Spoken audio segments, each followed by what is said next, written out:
Hello. Welcome in, everybody. What did we just watch? We just watched just insanity at the end of that race. Make of it what you will. I had some question beforehand why halfway through the race. On my end, I can point to the fact that I put. Oh, Mike's clipping.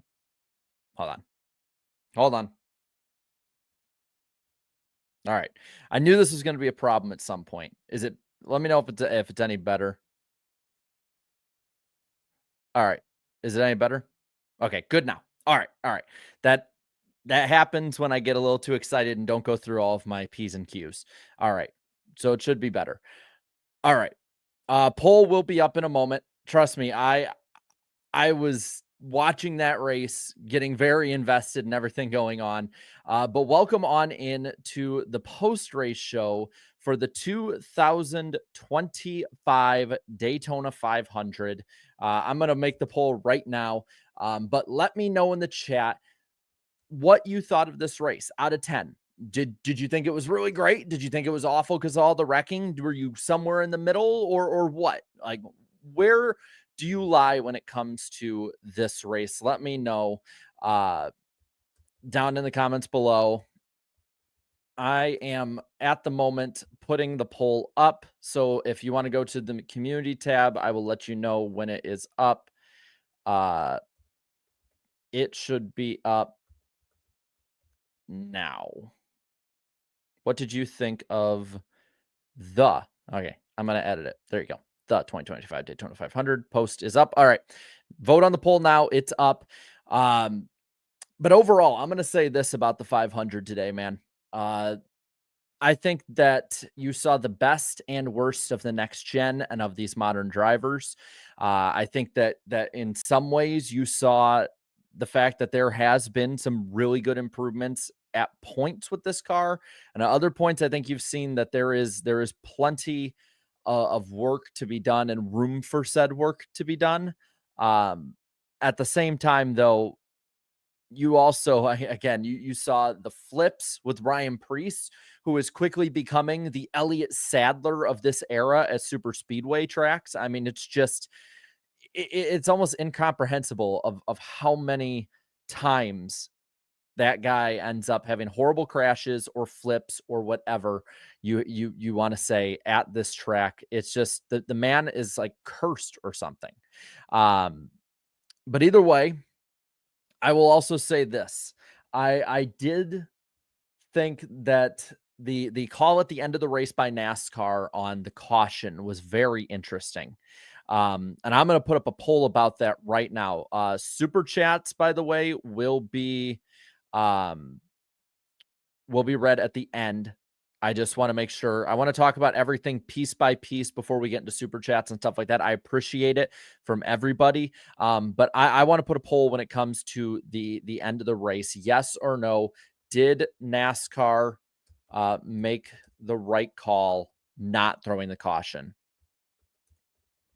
Because I know a lot of people were talking about that through the majority of this past week about races ending because of cautions or being called too early or whatnot.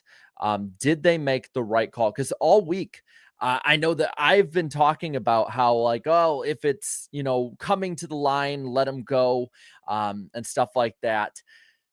But then at the same time, I mean, that one was flat out like just on the back stretch, cars going everywhere. A mile and a half away from the finish line. So I can see both sides in this. I'll say that. I like the fact that they got to race to the line. It really did. Like, I've seen some in the chat that it didn't change the outcome of the race. So it's not, that big either way. I understand that too. I think that the big thing, and I'm with Daniel here on this, is they just need to be more consistent.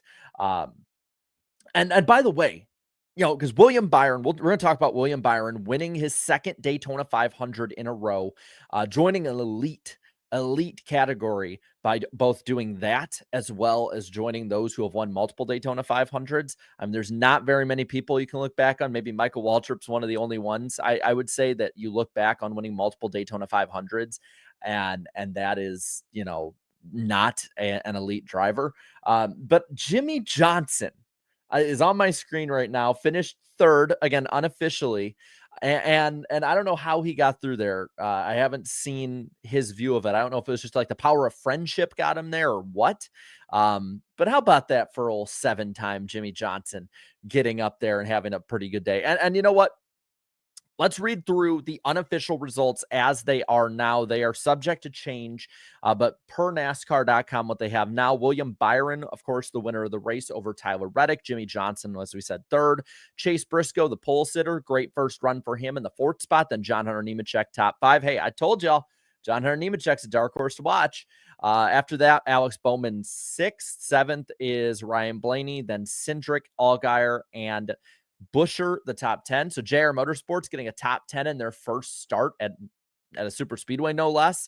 Got to make Dale Jr. proud on that one. Michael McDowell in 11th, 12th, Eric Jones, 13th, Suarez, 14th, Ty Dillon, 15th is Chase Elliott, then Gibbs, Herbst, Stenhouse, Haley, and Larson. After that, you got Cole Custer in 21st, 22nd, Corey LaJoie, then Austin Dillon, Denny Hamlin, the top 24. Cody Ware put now 25th. 26th, Brad Keselowski, then Todd Gilliland, 27th, 28th, Noah Gragson, Bubba Wallace, 29th on the night. Then Carson Hocevar rounds out the top 30 and 30th unofficially. Bell in 31st, Priest 32nd, SVG in 33rd, Kyle Busch, the storyline heading into this race, the lovable loser almost of this race, 34th position. Joey Logano, most dominant guy of the night, nearly came back from multiple different issues, fastest car out there, ultimately comes home 35th. Then Zane Smith 36th, Josh Berry 37th, Truex in 38th, Elio in 39th, 40th is Chastain, and AJ Allmendinger comes home in the 41st and final position on the night. We're going to put the unofficial results on the bottom here. I probably spelled somebody's name wrong. You guys will let me know. I know you will. 14th career win for William Byron. I got to say, you know, he was getting a lot of questions about like not winning. Like, why aren't you winning? Why has it been so long from last year? But when the lights are the brightest, for the most part, William Byron comes out to play and is one of the best guys out there at doing that. I see some William Byron fans in the chat right now. Celebrate as much as you can. And I want to let everyone else know this too. The thumbnail driver was not a curse this time. We have a thumbnail driver who went out and won this race. So maybe we can put that to bed as of now.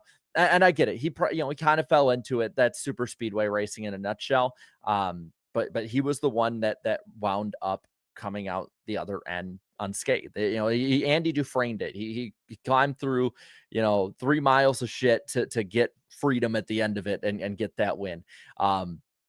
Locked into the playoffs. I think that William Byron being locked in the playoffs again this early is very dangerous because he can just rip off a bunch of wins. William Byron has been one of the best next gen drivers, but he's also been somebody who can be very streaky, hot and cold here and there, stuff like that.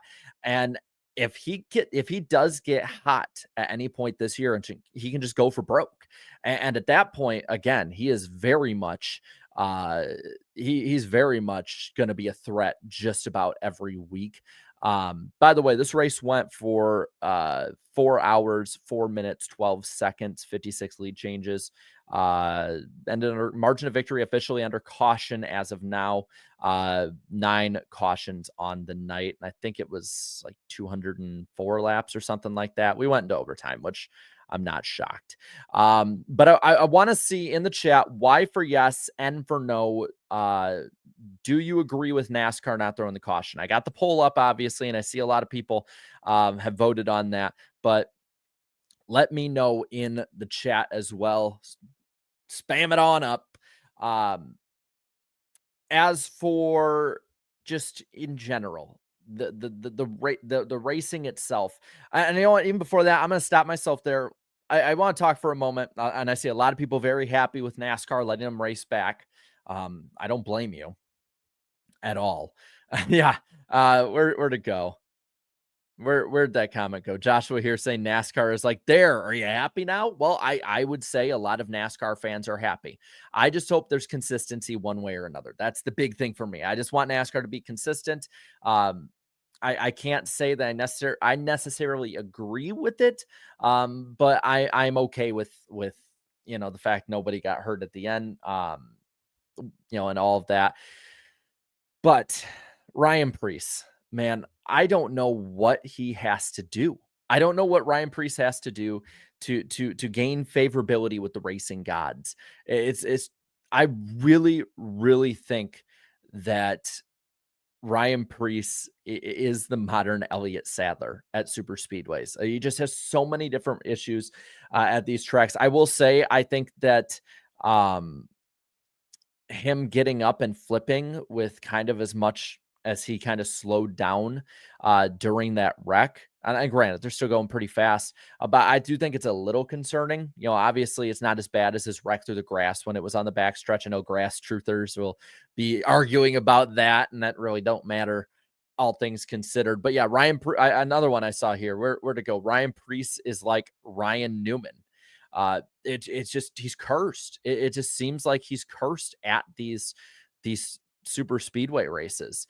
And the next gen flippings issue. I mean, we kind of talked about it during NWP, talked about it in some of the streams we've done through Speed Week. It's not going away. Like the flipping deal is still a constant at this point. And I don't know what NASCAR can do other than like fully redesign to stop those.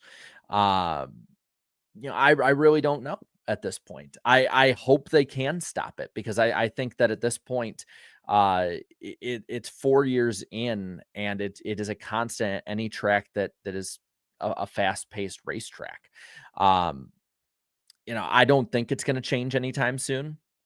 Personally, I really don't. But I'm really hoping that NASCAR does get it figured out, just just for peace of mind, almost more than anything. And I get, it's simply physics. I see in the chat some people are putting in, well, you can't change it and stuff like that, but we didn't see this many flips, even going faster in some of the other cars. Now, we did see some pretty gnarly crashes and flips, don't get me wrong. But the fact that it's so constant and so many times, I think that's where people like me are like, hey, this really needs to get addressed. As for the race itself, there was so much going on with this race beforehand. I mean, the start time being moved up to try and avoid the rain. Ultimately, the weather shifted, which was an unfortunate thing, obviously, because based on the initial radar, a lot during yesterday, but then also at the same time, and did they really already quit their post race? Damn, we won't quit. We'll keep going. It sucks. It just sucks. Like I saw the post NASCAR man made on X about how people thought that Bill France made an agreement with God or the devil to make sure it never rained at Daytona. And up until 2012, the Daytona 500 never really got rained out in any way. And now in this decade, in the 2020s, we have had only 2 of the 6 Daytona 500s run on their scheduled time and distance, uninterrupted by weather. Luckily, I was at least one of those. I was at 2 of the bad ones, 4 of those now. And I get, yeah, people are like, oh, 309, but those ran on the day at least. It was foreign for the Daytona 500 to move or to have rain be a constant issue for the longest time. NASCAR had an immense streak of luck, and now it's just bad luck. There's nothing else to say about it. I know people will get mad. It's Mother Nature. I jokingly was retweeting the noon start time things just because I wanted to be a little shit poster with it, but noon wasn't going to save this race from being impacted by rain. It wasn't. I mean, that hour and a half wouldn't have made a difference. We might have gotten to halfway, but with the stage breaks being long and crashes and stuff like that, that is not a guarantee. Now, as for some of the wrecks, because we're gonna go point by point at a point during this, but I know a lot of people are jumping in. Did they really cut the race off for Family Guy? They did. Oh, I'll turn the TV off now. Um, which one do we want to go over? Do we want to go over the Stenhouse one? Do we want to go over what caused the Priest one? I think it's just a product of the way this car is in super speedway racing now for the most part. Uh, I know a lot of people are wanting to talk about the Stenhouse one, so we'll do it because I'll be honest, I was actually really enjoying the run up to that. I really was. I was enjoying the hell out of the racing there because you could see the lines being built up. You could see guys working together and moving themselves forward, which is again needs still a lot of improvement. I would say so. I want the drivers to be able to have that ability to control their destiny more, which is something I loved about the Gen 6 Super Speedway racing. It's something I loved about Gen 4 Super Speedway racing. It's something I loved about COT even back in the day. As much as I wasn't crazy about the tandems, like personally, it wasn't my thing. You could still, through good strategy, work your way up and win races. Look what the Hendrick guys did at Talladega in 2011. Look what the RCR guys did in the second Dega race. Look at, a lot of the tandem stuff. You still could keep it in your hands. 2012, Brad Keselowski breaking the tandem with Kyle Busch. Same with him and Carl Edwards charging up. So I want to see more of that, but there was at least a few steps. And it sounds like, is it Michael McDowell got the fastest lap tonight? So he gets that bonus point. I'm pretty sure. But anyway, I really like that lead up because it shows at least some improvement. But what we want to talk about, of course, is I believe 15 to go in regulation. The issue with Joey Logano and Ricky Stenhouse. Kind of leading up to this, the front guys had went single file. And then it's kind of a little bit what I talked about for a moment there. But the front guys, front 7 or so, went single file. It's 3x3 in the pack. There's a lot of gridlock going on. The Toyotas made the wrong decision. So the Hendrick guys, like Bubba Wallace, Chase Elliott, I want to say Larson, I think, was in that line. Couple others. I think Denny Hamlin at one point was up there, though he made his way up towards the front. They start pushing back. And finally, out of the crowd is Corey LaJoie leading a charge up to the front, leading that charge up. And he is side by side with the two. And at this point, there's a lot of guys trying to work with each other. And in that, Joey Logano, Ricky Stenhouse, they're moving up towards the front. And coming out of 2, now I'm going to put a little blame. I will say, I'm going to try and play the blame game. I will fully admit I probably should rewatch it more to know 100%. But coming out of the corner, Joey Logano makes a move down low on Ricky Stenhouse. Stenhouse throws a pretty late block. And with that, you can kind of see him he's getting squirrely. He's kind of indecisive. At the same time, Joey Logano trying to put his nose in there to make a move. I think to the point, like, Logano was not going to be able to fit his car in there. But at the same time, Ricky Stenhouse made an insanely late block and was living up to the Spin House name if he ever would. And with that, I put the majority of the blame on Stenhouse. I guess a little to Logano of, like, put your nose where you can't be. But at the same time, he's not going to be able to just stop the car. From what it sounded like, at least from the in-car, he was trying to back out of it. And it just was not going to happen. If Logano tried to fully back out of that, I 100% say he would get run over and the big one starts no matter what. The late block to me was what did it. Stenhouse being indecisive and squirrely and all over the place, erratic, I think is what did it. And I know a lot of people will go at Joey Logano, and I get to that little extent of being there. I get, put a little bit, I guess, but I personally am going to be putting that on Ricky Stenhouse. I'll put it up to the chat, who was at fault. But I'm going to personally put it on Ricky Stenhouse. 22 did hit the 8 in the door, but at the same time with the 47 swerving as well, you got to make some kind of move in one way or another. And the late block to me was the vast majority of it.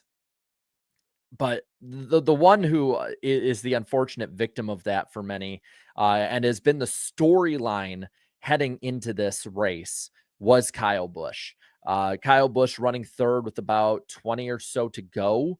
Uh, and with that, you're thinking, oh my gosh, that we've been saying the 20 years of trying, and we're invoking the name of Dale.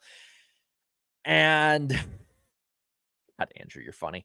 And you're seeing the obvious similarities, RCR, all of that stuff, man, all of that leading together. But sorry, I say Mexican food beforehand, so if I might have a little back and forth. But yeah, the prophecy was misread. The prophecy was very much misread. Listen, I think Kyle Busch could have been a factor in this. I would actually really like that to happen. I would like to see him do well. I do think he's going to get a win this year. And I think it's going to be a huge deal for a lot of old time fans and a lot of fans that have kind of turned a corner on him. But I don't think he was winning that race. Maybe he wins the way Byron did, where it's kind of handed to him on his lap, but he's in the right place at the right time kind of thing, or the big crash breaks out or something like that. But I personally don't think Kyle Busch wins this race. If we don't have that crash, I think that he gets swallowed up into the pack, and he's going to be stuck in that scrum of like 9th to 24th or whatever it was. Uh, I think that he was one of the better ones out there. He came back from a lot, some self-inflicted with different penalties and stuff like that, or bad moves. He had the setup with the teammate there. But so too did the Penske guys, and look how that turned out for them. And I thought they were in much better positions to win this race. There was another wreck towards the end as well. Christopher Bell being up front, battling for the lead against Denny Hamlin. Denny Hamlin on the verge of winning 4 Daytona 500s. And just we saw it through the night, where if you were getting bump drafted by a different manufacturer, you're probably going to be squirrely. You're going to be wiggling around. You had to have the bumpers line up. We saw it with the Fords together. We saw it with the Chevys together, and we saw it with the Toyotas together. And you know what? Based on the news today, maybe we'll see it with the Rams and the Dodges together at some point in the future. If you didn't see that news that broke this morning from Chris, I believe it was Chris Knight and Adam Stern confirmed it about the possibility of Dodge coming back. That happened. So there was a lot going on today in general. But at that point, I believe he had Custer behind him in the 41. They're doing what they got to do. You have to bump draft with the way that this car and this super speedway setup is. And it's just basically hammer away until you get him to the front or you get him in the wall. And unfortunately for Christopher Bell, he's in the wall. It involves most of the RFK guys, Bubba Wallace, Kyle Larson, Jones, Suarez. So, I will say this too. People are talking about the Toyotas look good tonight when they were staying out of trouble. They were I won't say they were much more competitive in the sense that they were like great, but you could see Denny Hamlin was up front at the end there and ran pretty well, granted, because of a lot of the dominant guys getting out. Bubba Wallace was one of the better ones out there. I know that a lot of people are back and forth on him in this chat. There was some life, but this is 7 for 7 now on Daytona next gen races that Toyota hasn't won. It has been all Chevy and Ford. They were close. Tyler Reddick was that last bullet in the chamber, but unfortunately for Michael Jordan and Denny Hamlin and Toyota Gazoo, I love saying that. It wasn't meant to be tonight. It wasn't. Those other OEMs were just too strong tonight. Looking through some of the other things, a lot of people who are fans through the 2000s, I think, noticed this tonight. And I saw a lot of people on X and even some people like in comments in here we're bringing it up. Like, we got the return of the phantom debris caution that managed to land at just the right spot to mitigate the amount of fuel mileage racing. And I'm just saying, it was very convenient. It was very convenient. Are you stupid? Probably. Unless you're not talking to me, but probably. It's very interesting how those kind of landed out through the night. By the way, lick that like button, subscribe to the channel. We'll be live after every race this year, unless there's unforeseen things that happen, which is very possible this year, if you've been following the channel for a bit. But we'll be live on Wednesday night talking about all this with Eric Estep and Danny B Talks as well. So plenty of stuff to talk about as well. Never showed the debris. Yeah, big part here. Now, I do think there was debris on at least one of them, but Fox never showed the debris. It felt very much like a mid 2000s and early 2010s race in that aspect. I am not surprised in any way that we went into overtime either. I know a lot of people are going to be critical of that, but this is just where we're at. This is just where we're at this point. Let's see. Good question though. Are we going to see more debris cautions with the DVP changes? I think so. I actually really do think we're going to probably be seeing a couple more when it comes to these kind of cautions, just because you're going to have a lot of cars that are basically just stitched together and thrown back out. Now, of course, you have parts fall off. I know NASCAR has talked about how they would penalize that and how they would address that. But another point tonight. Thank you, Snap Back to Reality, for snapping me back to this moment. Riley Herbst with a great save. Coming to the white flag, he is, sent into the infield grass, the tri-oval grass, and he slides. He comes back up the track, and I'm thinking, no, we are not going to do this again, where we just get past the white flag, and then all of a sudden there's a crash. We have to call the race early, because at that point, like, there was a crash, and it was at the outside of the tri-oval. Like, there's no way you can't call the caution for that. And so at that point, I'm like, come on, we are not going to have another race ruined. But hell of a save by the driver of that 35 car. Absolutely great save on his part. Now here, side-by-side commercials were terrible. That's another point tonight. People are going to want me to talk about Fox. Again, I'll go through point by point after a bit, but there were so many big points about this race that I think we should talk about them first. I know that we're like a half hour into this, and I appreciate you guys giving me a big part of your Sunday night. It means a ton. It really does. But I want to talk about the side-by-side. It was not executed, I think, as well as CW or NBC did. But I kind of talked about this before, when Fox and Adam Stern had done the reporting, but had announced that basically they had pushed to their partners, hey, we want you to do more side-by-side commercial breaks instead of full screen. And again, I'm not going to remember every commercial break. You guys can probably remind me of the commercial breaks better. Maybe some of you were paying attention more to that, but it seemed like the majority, if not all, of the green flag commercials, for the most part, were they were side by side, and we could at least see the race. Even if it was a small ass screen, we could see some part of the race going on.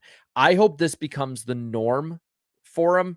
And again, I don't think it was executed great. I do agree with Conman here. I think they were kind of terrible for the standards we have set. But for Fox Sports, who has been so notoriously old school in a bad way, who's been so stubborn not to change to what the fans want, I will take any improvement. And this, again, I've said it all weekend long. I've said it on live streams leading up for the last 3-4 weeks, that this is not just exclusively a NASCAR problem with Fox. This is a full-on sports broadcasting problem with Fox, is that their broadcasts have went down the tubes. Now, do I think this one was great? No. Do I think it was bad? Kinda. Do I think it was the worst Fox broadcast I've seen, even for the Daytona 500? No. I think that crown goes to last year's race, or maybe 2023.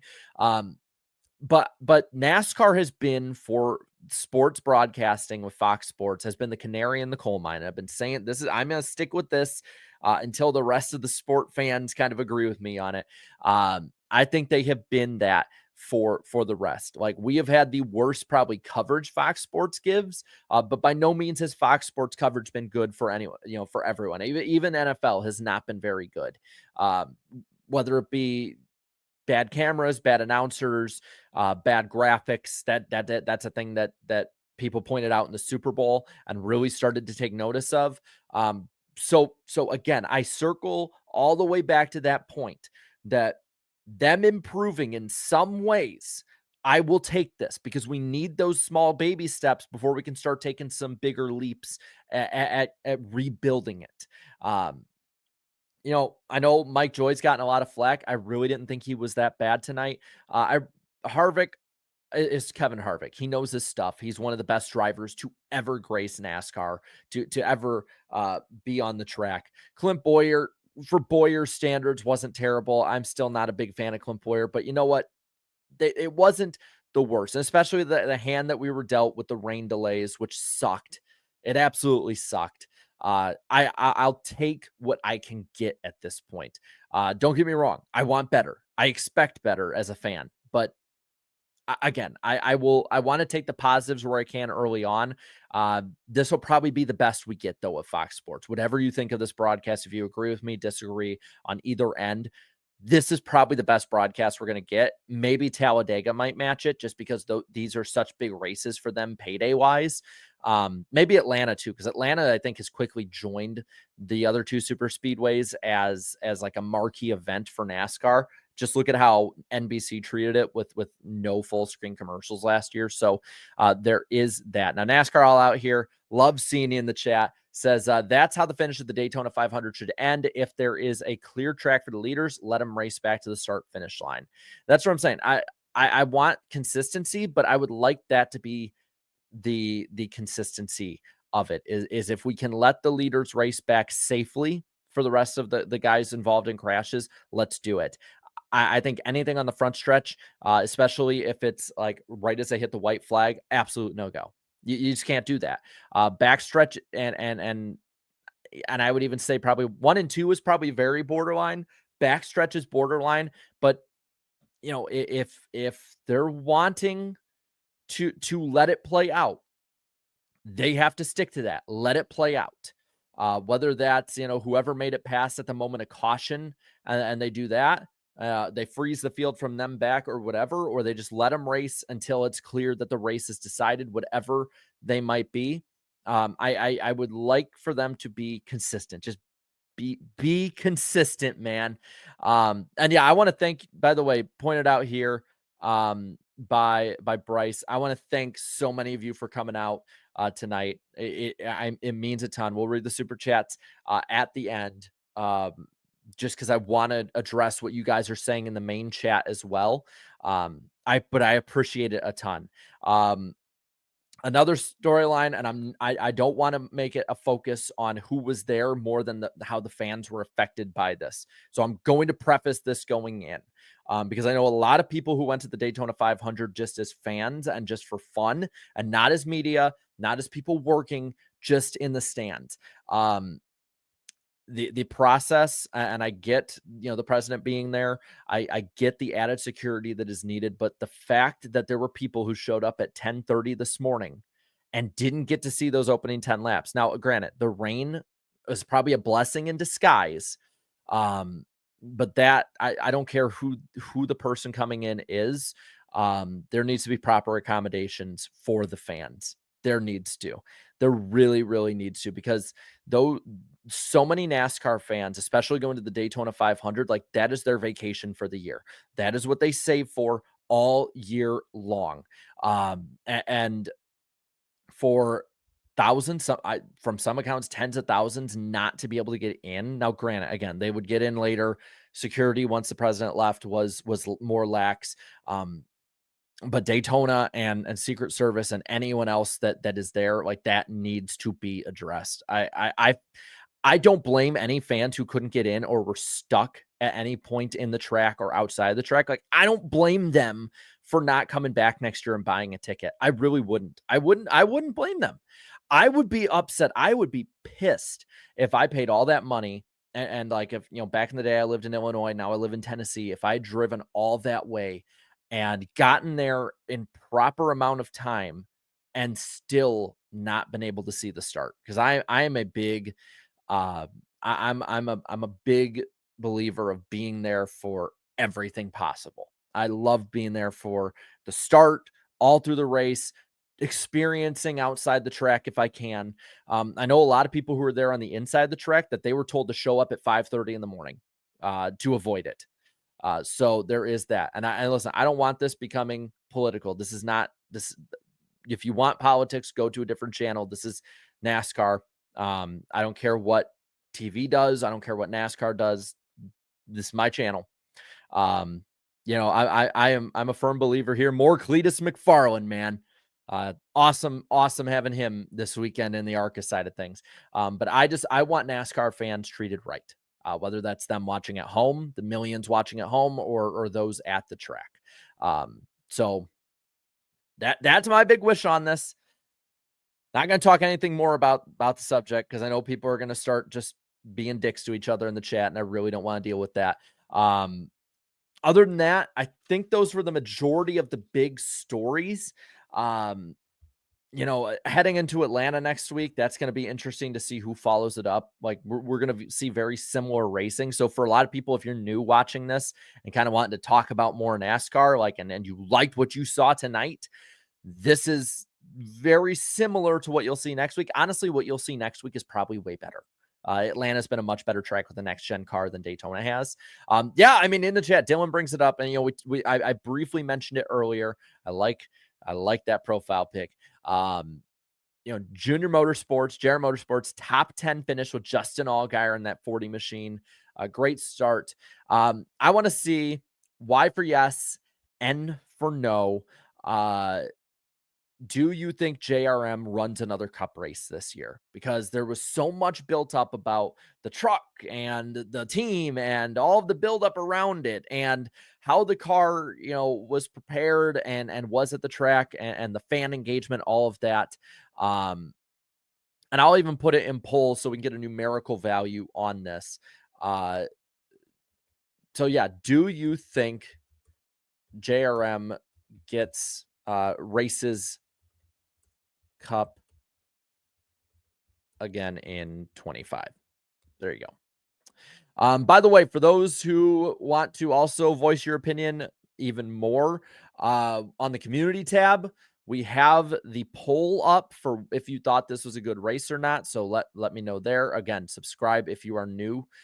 There is plenty of NASCAR we'll be talking about in post race all year long. Truck, Xfinity, Cup, any major news on NWP like this Wednesday will be on my channel. We do a rotation, so be sure to watch that as well. It's going to be a fun year. It's going to be a new, interesting year. It's a new era in so many different ways.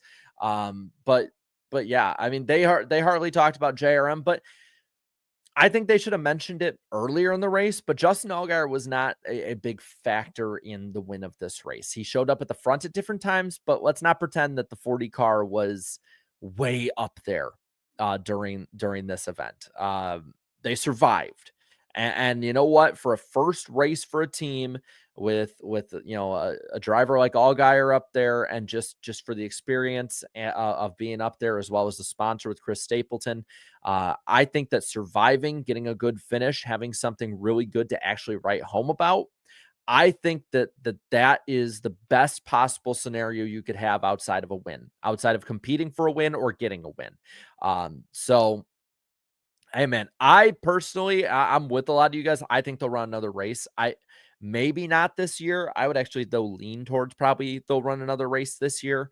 But I have a feeling JRM is going to be the slow start of them jumping to Cup, depending on what happens with charter negotiation, sponsorship, new OEMs maybe opening the door in the Chevy ladder, stuff like that. I do think this is the beginning for them. For so long, Dale Jr. and his sister Kelly have said they're not going to be racing in Cup, or it's not going to happen for a long time. And you know what? They finally did it. And that's the first step. Now let's kind of briefly go through the points of the race. First bit of the race, other than a few incidents here and there, was not major, I guess. Nothing really too major outside the rain happened. There was a lot of fuel saving, 3x3, a few wrecks here and there. Early on, though, you got the first 10 laps in. and then the rains came, and you get a little more rain once they tried getting it back going again, ran like 10 laps of caution on the next try, red flag, and then they're back actually racing about on lap 24, 3x3 in the field. We knew that the fuel saving was coming. We knew a lot of that was coming. I am totally going to be on that Instagram account. But Joey Logano was dominant for the good majority of this. And I don't want that to be lost on anyone, that I think that 22 machine was far and away the best one tonight. Another thing I've been stressing all year is that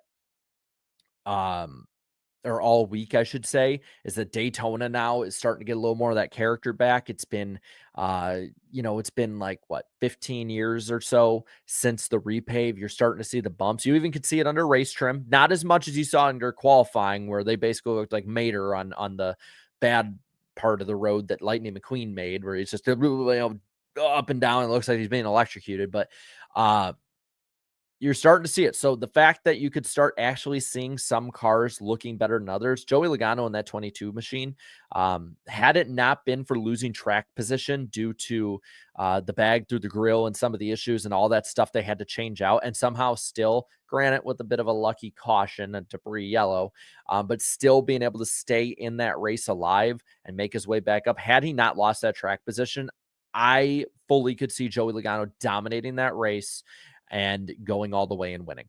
I really could. I know a lot of people don't want to hear that, but Penske has figured out the formula with this system, man. You got to be good at the super speedways and the short flat tracks. And they've done that so well with Joey Logano and Ryan Blaney. Those two drivers are also good enough that even with not maybe the best cars, they're still going to run well at the other racetracks. So by no means am I counting Penske out at all. I think Penske was the best run team for the majority of this race tonight. And at Atlanta, I think that could pay some really, really good dividends for them. I think Penske is the favorite heading to Atlanta this coming week. I think that should be a no-brainer for anybody.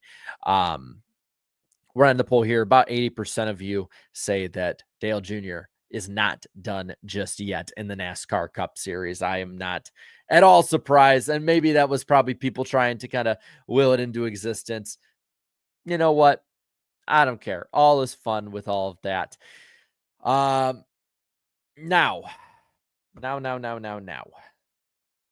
The first stage was Joey Logano, Brad Keselowski, Blaney, Stenhouse, Bell, then Bowman, Suarez, Reddick, Eric Jones, and William Byron.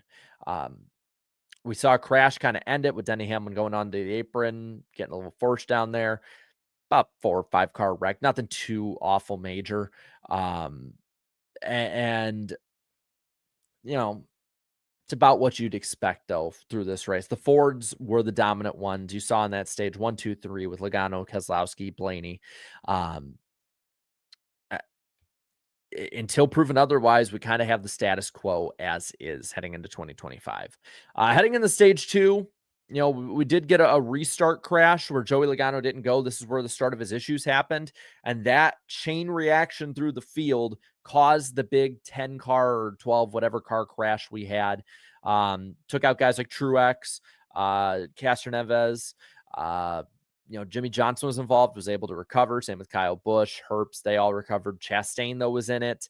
Some pretty good or at least fun storylines, but probably good cars, fun storylines for sure, taken out in that. But for the most part, outside of the debris yellow, it was pretty much 3x3 again. A lot of shuffling at different points, but a lot of fuel saving until they didn't need to have fuel saving. Logano was flying through the field with, at different points, but the stage ended with Penske sweeping them, Blaney winning it, Cindric second, Chase Elliott, Bowman, Todd Gilliland top 5, then Buescher, Jones, Logano, Bubba Wallace, and Kyle Busch. And the fuel saving continued into the final stage. Again, I'm kind of speed running the recap of what happened because a large portion with the fuel saving was just guys riding around, man. Which this is what the kind of the box they've been forced into. I don't know the necessary way to change it. Maybe partially could be taking the stage yellows off at super speedways. That might help. just because you don't have that yellow to bank on when it comes to the pitting side of things. And then you might have a longer run, maybe smaller fuel cells. That way they have to pit more often, or NASCAR can kind of set it up where it's harder for them to save fuel. And this is something NASCAR's done before at super speedways. NASCAR, and I know this is a common sentiment. A lot of people are not very fond of super speedway fuel saving. I don't blame them. They come to super speedways to see crazy ass racing and side by side the whole time, and just racing as hard as can be. But in the past, NASCAR had a smaller fuel cell as a way to try and break up the pack. They didn't like how big some of the packs were, some of the big accidents that were happening because of that. On top of speeds, this is in the early mid 2000s, so they had the smaller fuel cells. Freudian slip there, man. And it did accomplish that before the yo-yo back together. Maybe that's what they do. We'll see. I don't see a change happening this year. I don't think NASCAR sees it as too big of an issue at this point. But we'll see. But with 35 to go, the gloves are off. We knew at that point they were all good to go on fuel, unless they had a million overtimes or something like that. On the restart, again, Bubba Wallace nabbed it, but the 2, the 12, the 8, they were the guys that had the most formation. And that's how you got that 7-car breakaway, single file with all the triple wide behind them and everything else like that. And we kind of talked about the rest of this. That's, what led to the formation of getting a lot of those guys out of the pack, like Corey LaJoie battling for the lead and others like that. That's also what led to the Stenhouse-Logano incident. What led to Hamlin being up front. I really thought Denny Hamlin was going to win this race. I thought he was going to come up after a lot of good guys had gotten taken out. Had played a smart race, and I really thought, I was like, man, he's really going to get that 4th Daytona 500. We're gonna witness some modern history. Not meant to be this time. Denny Hamlin in the next gen car just does not have the best of luck when it comes to results. He can run well, but he doesn't have the best of luck with results and getting the wins like he did in the Gen 6. I think that the Gen 6 very much hit a good area of his skill set that the next gen car just does not. And we see this with every change. I've talked about Jeff Gordon, Dale Earnhardt Jr. with different changes where they went from the dominant guys to not being that dominant. We saw it with the Roush guys at different points. We've seen it with Gibbs where there's changes made that take them out of contention, like from Gen 6 to next gen with Denny Hamlin. This is just the normal ebb and flow of new cars, as well as changes with drivers over time. But I really thought we'd see that. But of course, the wreck with Bell that led to the green-white checker. Denny got pushed out by the 35, but unfortunately, it left the door open for the 2 and the 41 who formed up really well. And from there, he was not going to win the race. But, well, yeah, and Junior was dominant in 14 and 15 with the Gen 6, but COT wasn't, he led laps, but he was not like the dominant force that he was and then became later on. I totally could see drivers getting better with this car, but I think that there needs to be, for a driver like Denny Hamlin to I think excel with a super speedway package and guys that are like him. I think, Brad Keselowski, I think kind of fits into this range a little bit. You need that versatility. It's why I don't think that Dale Jr. or Jeff Gordon would actually be that good with the current package. I think they would be just another driver out there because they excelled where you could control your own destiny, figure out different strategies to get up through there. And some guys have figured out how to still do that with this car because it fits them better. And like Joey Logano, he's been so good doing that. And we saw it on display tonight. So, I still think that these races will be crapshoots. I think that there needs to still be that added versatility for the driver. We saw a little bit more of it tonight, which I was pleased that we saw that improvement, but I need to see more than baby steps at this point. We are heading into year 4, I believe, with this car. And now is when we need to, I think, before now we should have, but definitely now we need to start seeing some meaningful improvements, whether that's horsepower changes, whether that's setup changes, tire changes, whatever that might be. It has to start happening. But overall, I really didn't think that was as awful and egregious of a Daytona 500 as so many I've seen in here have said. But there's room for improvement. There definitely is. I think Atlanta is going to be a much better race. I know a lot of people are kind of turned off at Atlanta, and I don't blame them. I loved old Atlanta, but I'm actually really looking forward to that race. And I won't say I'm looking forward to that weekend. Xfinity and trucks have not really been good there, but the Cup Series and the next gen cars, it's like, Atlanta definitely has been built for these cars, for this package, and we've seen it on display the last couple of years. And this is a good question here. Where to go? From Joshua. Is Byron the youngest two-time 500 winner? I would have to think he'd be. Someone should probably check that. I don't want to go and have you guys watching me fact check or look stuff up live. I think that's probably pretty boring for people to watch. But I would think he'd have to be. I mean, there's who would be younger winning 2 Daytona 500s? I'm just saying, man, watch out for that 24. I know a lot of people I've noticed outside of Kyle Larson have been down on Hendrick, and I don't see why. That they have the speed. Is it just because they don't win at Phoenix, so they don't win the championship? Like, is that it? Is it issues like that? I see people talk about the Priest flip. We kind of already did. I guess Jeff Gordon might have been. But yeah, he's going to be up there. He's going to get those comparisons to Jeff Gordon. Either way. But hey, you know what? There could be a lot worse ways to start the season, especially after the rain delays we had. I am still in that early season positive mode. So, we'll just kind of let it roll from there. Let's get into these super chats now, and then we can go from there. I want to know what a lot of you guys have been saying in here, so I'll start with at least the ones that were before I went live, just because those don't pop up on the StreamYard. If YouTube will let me, hopefully. I don't want to skimp out on you guys. So Steve-O here says stacking pennies won this race until he didn't. Unfortunately, just like the penny, he got kind of discontinued as it went. Let's see. Super Noob says, will he be back-to-back? Let's go. Yeah, there's going to be a lot of happy Byron fans. I've already seen y'all in the chat. I see you. Yeah, I like that in there. Crashing pennies. Let's see what else we got. Crash the Hedgehog 92 says Jimmy Johnson got third. Also glad Priest is okay. Yeah, I mean, Jimmy getting third. I'm happy for Jimmy, and I'm happy for Jimmy fans. As much as I've also said before, and I still do mean it, like, hey, go back and watch your 7 championships. At least you have that. At the same time, I know what it's like to watch my driver be a shell of his former self. So to have that, added little boost, granted, again, through weird super speedway circumstances, enjoy it, Jimmy fans. Enjoy it.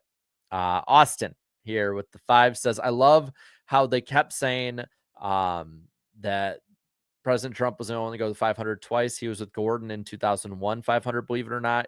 Cool seeing him. Yeah, something always happens. Hey, at least this one wasn't the worst of the curse. Steve-O with the 5 says stacking pennies didn't win. I was wrong. I don't even know what to say about this one. I get it. Yeah. He was almost there. TVP 83 for the 5 says Byron becomes the 4th driver in history to win back-to-back Daytona 500s. Damn, man, that's something that you're going to have on your resume forever. Definitely going to have on your resume forever. And that will be, when I'll say if, because you don't know how the rest of his career could play out or whatever could happen. But, if William Byron makes the Hall of Fame, 2 consecutive Daytona 500s will be something that is put in the record books, put in his kind of inaugural speech heading in. So there is that is very big that happened tonight for his career legacy. Say what you want about it being a crapshoot. Say what you want about super speedway racing and any of that stuff. The Daytona 500, no matter what, it makes and breaks legacies. If Kyle Busch never wins a Daytona 500, for instance, he will go in the Hall of Fame. That will be the missing trophy on his mantle. Same with Brad Keselowski, same with Martin Truex. That it's a big deal still. If not for a lot of fans, for drivers especially. Andrew here with the 10. I'm trying to make sure that this doesn't fly.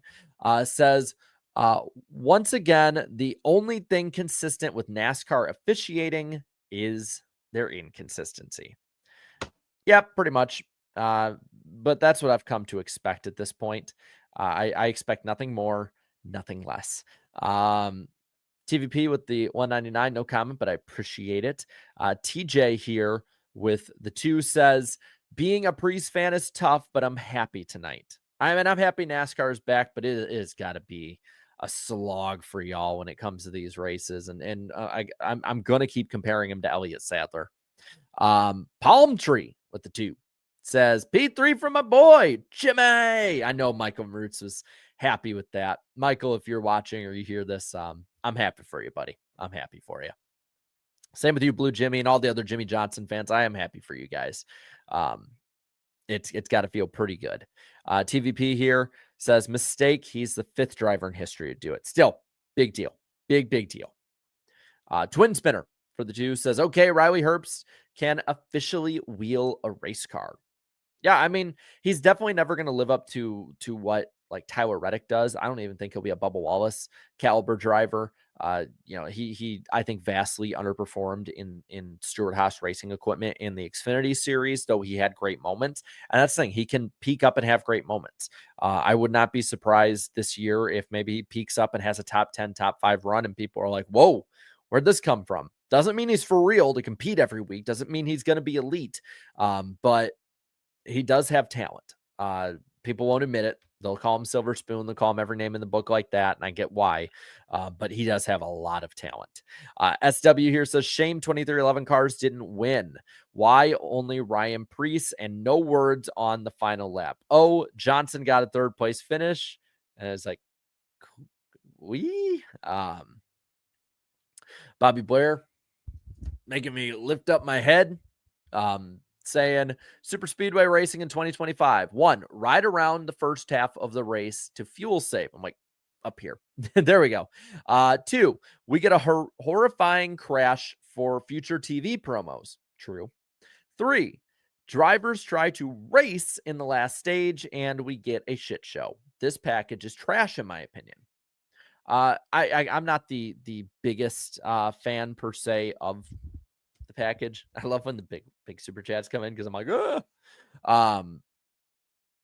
I don't think it's as bad as a lot of people are saying. I think it's outside of having the 2-car tandem. It's very reminiscent of when NASCAR tried to break up the 2-car tandem, at least for the most part in the races in 2012. And you saw 2 distinct lines where it was really hard to kind of move back and forth with one. It's kind of like a mix of the worst of that with kind of the worst of early Gen 6, where you just had to like go line to line. But I will agree that I think the best super speedway racing we have right now is the NASCAR Xfinity series personally, which I'm not surprised with. It's usually the best racing of the weekend. But yeah. And I noticed something too, because I let my beard grow out a little bit. I kind of have like a William Byron beard going on. So I guess kind of maybe I kind of like manifested this into existence with the face fuzz. VA Sensation here says Byron treated the 500 like a Pocono win. No thrill at all. Thank God, or any of that without Liberty on the car either. Made it a generic highlight. William Byron is always going to be one of the more reserved drivers. That's just his personality. Whether it's been for me seeing him at the track or interviewing him before on the show, he's always been very reserved. That's just his personality. Say what you want each way about it. I get it's not my taste for a driver, but you do kind of, I guess, I don't know if need those, but you're going to have William Byron personalities. Like for every Ross Chastain, there's going to be a Byron or someone who's not going to be as expressive. It's the nicest way I can kind of put that. Young Money here with the 2 says, how about Jimmy Johnson getting the top 3? I tell you what, man, people are ecstatic about Jimmy just getting a finish that would have been a bad finish back in the day for him, no matter what. But yeah, I mean, again, happy for you, Jimmy fans. West Virginia, JJ 3rd, Bowman 6th. I'll take it. Yeah, I mean, the crapshoot that super speedways are now, like having just good finishes in general. I'll take it.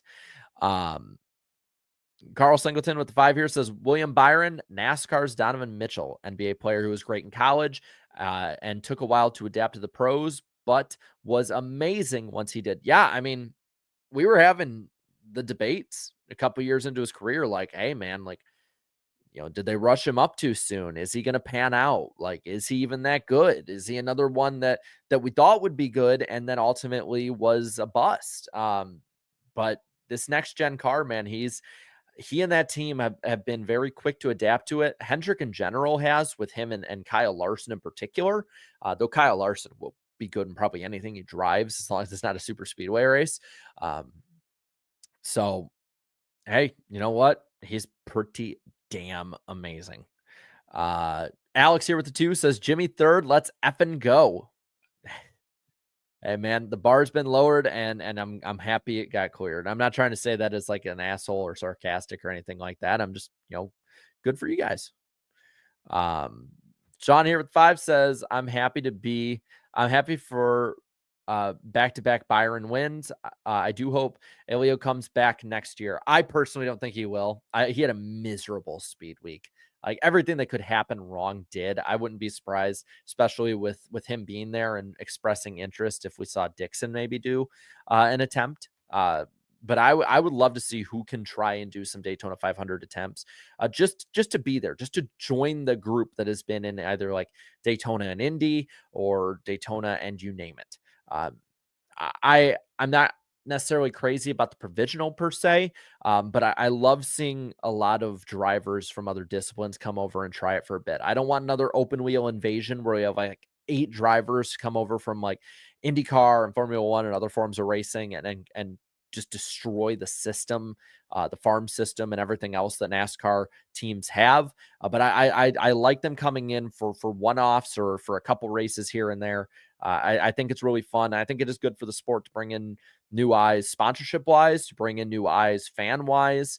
A lot of you guys the weekend that popped in here and are new on the channel came in specifically for Elio. And I respect that. I get it. There's channels I've followed before in sports simply because it was my team that was being represented or because it was like my favorite person. Maybe it was, my favorite, even outside of sports, actor or show or something being talked about. So I get it.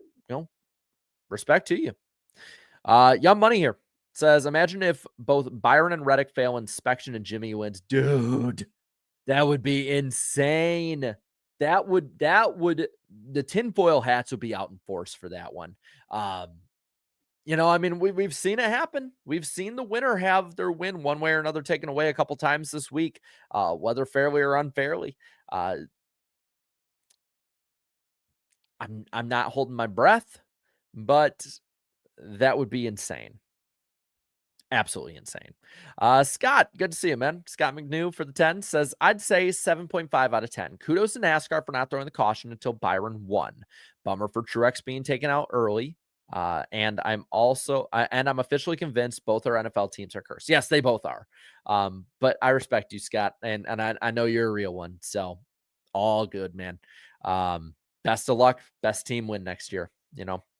Tyler says, back-to-back, baby. Woo! Let's go.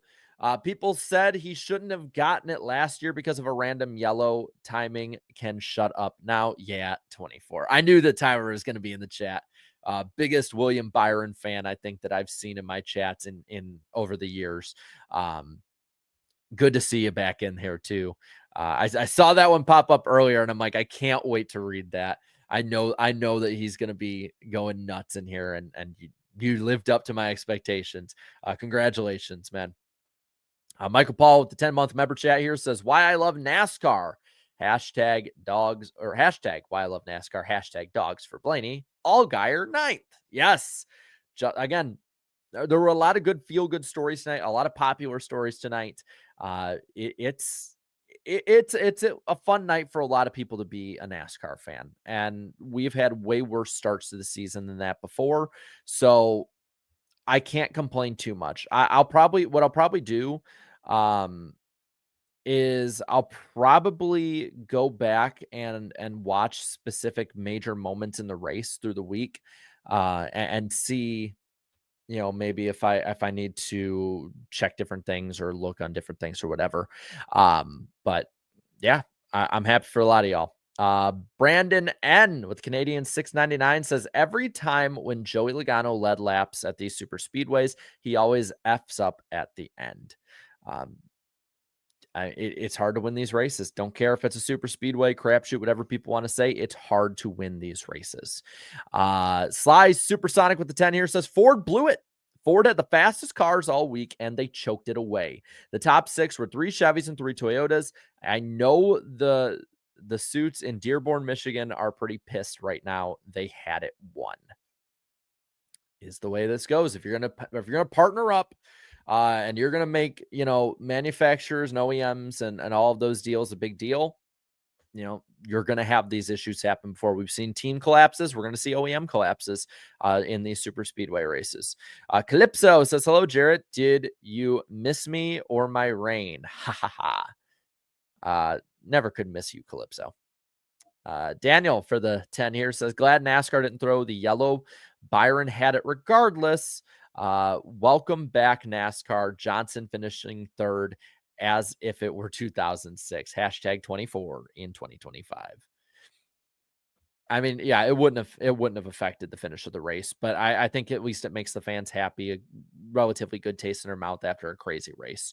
Fred Dog with 5 says, "Real haters never die. They just stomp their muddy boots onto Kyle Busch's couch. 20 years of trying, 20 years of nothing, jerkwad. Ha ha ha." Well, I see where you stand on that end of the Kyle Busch aisle. Bobby Blair with the 5 here says, "Want to shout out the CW network. Loved their coverage yesterday." Yeah, I was pretty positive about their coverage. I think there's room for improvements in general. I don't think anyone really has a great coverage, in my opinion. I think good they can have. Definitely needs to get it out to the providers and all of them. Like, they need to get all on the same page, because there were some people that didn't get the race again. The app, of course, not having the live race, being down for certain different aspects of it, that has to get changed. It's unacceptable this far in. Antar Das here with the 5 says, "I was at work. I had to catch up, and I caught up live to see the finish. I'm pissed Hamlin made the race-winning move, but something had to go wrong." That's super speedway racing. Andrew with the 2 says, "This finish had major James Busher in 2012 vibes." But you're in the right place, right time, you win the race. That's we all knew that coming in here.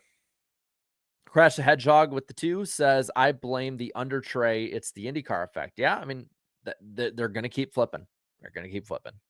Garrett Buki with the 10. Daytona 500 2025. Joey Logano single-handedly takes out every interesting storyline, and William Byron wins doing absolutely nothing again. It's gonna be the other end of it, man. I like seeing that you guys can agree or disagree on different things. I like seeing it. I like the discourse. Carl Singleton with the 2 here says, "Kyle Busch equals Steph Curry. Willie B equals Donovan Mitchell." If I knew the NBA, I would probably like that one. I'm sorry. I'm NBA illiterate. I'm just basketball illiterate. I don't watch really any basketball. I know who Steph Curry is, though. Video game sports with the 5 says, "So good to see my favorite driver get a top 5. Us Jimmy fans have been through a lot lately, really, ever since Lowe's left." Yeah, and again, I feel good for you guys having this moment. Jay Fendi here with the 5. Jimmy Johnson finished third. We're back in the 2010s. Everybody, ain't no way. God, I've been having like this frog in my throat all week. Again, I'm gonna keep saying it. Happy for you guys, man. Kyle Dozer for the 3-month member chat. "I don't care what anyone says. That was a good race." Hey, man, free country, and don't let anyone, whether it be me or anyone in the chat, change your mind. If you like the race, enjoy the race. If you dislike the race, don't let people kind of act like they're gaslighting you or anything like that. If you're in the middle, stay in the middle. Like I'm not here to convince you that every race has to be thought of exactly how I do. I give my opinions, and it's up to you guys to interpret. Blake says fun race. Also, Mike Joy mentioned the fastest lap 3 times, but I don't uh I don't think they said who won it at the end of the race. Glad Priest is okay too. I give Fox credit. They put in a lot more effort to that than they did Friday, and they should do that. But I believe it was McDowell. Somebody probably can correct in the comments on that. I saw a few saying it was McDowell. Young Money with the 2. Logano ran out of talent and wrecked the field. I'm not going back into that one again. Sly Supersonic with the 5 here says Logano and Stenhouse share the blame 50-50. Captain Ford Guns with the 10. There are 3 things guaranteed in this life: death, taxes, and RFK giving me seasonal depression every Daytona 500 weekend. Congratulations to Byron, though. That diecast is mine. That's going to be a good-ass looking car.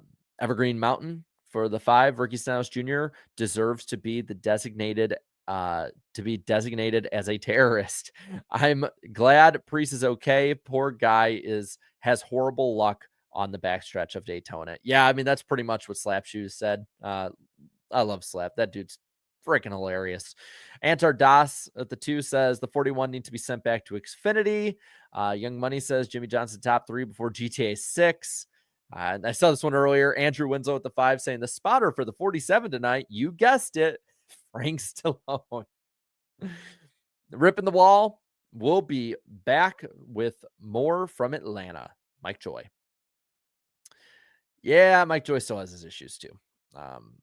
Wasn't the worst tonight, but the age is there.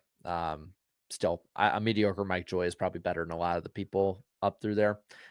But they need to get the succession plan ready to go because it can't be Jamie Little. Riley Osborne with the 2 says Danica Patrick rubbed off on Ricky Stenhouse too much. At least Ricky had fun with it. Her, I mean. Sly Supersonic with the 10. This is the final straw for Kyle Busch.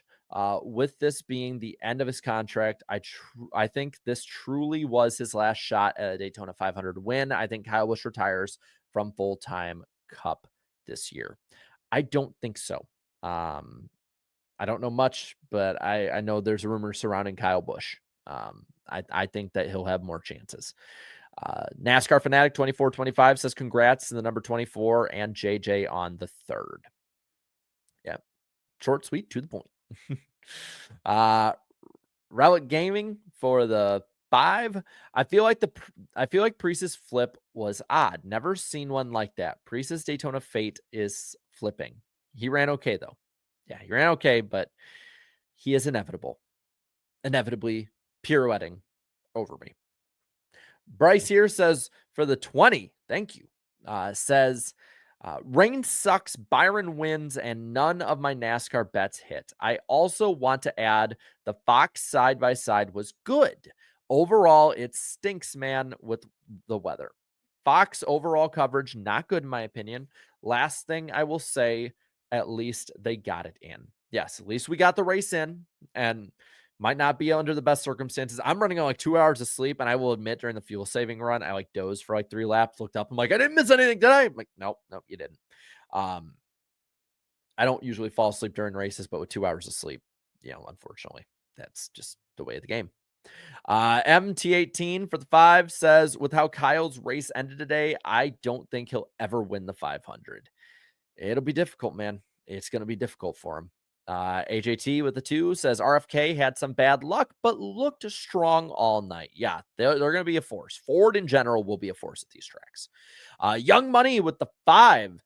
Can we talk about that Fox 25 years montage running during race day where they showed Dale Earnhardt's crash? That was really messed up with the production team. Yeah, Fox does not have any sensitivity towards the moment. Unfortunately, that was not a good move. Hoosier Films, I'm wondering, are you from Indiana? Says for the 5, Logano tried to fit his car on 3/4 the elephant lane. I think this is what it says. I'm not good at reading. That's what caused the Ricky wreck. 99.9% on Logano. Also, WTF Custard. Custer. Steve-O for the 20 says, probably will get heat for this. NASCAR drivers have taken safety for granted. We can only do so much to the cars. Drivers have to accept that the dangers or get out of the car. Not a fan of Priest's comments. The problem is the flipping part, because I don't remember off the top of my head Priest's comments. I will fully admit that right now. The problem with the next gens, we've had this issue for a while, and this is a NASCAR provided problem, and it needs to be fixed.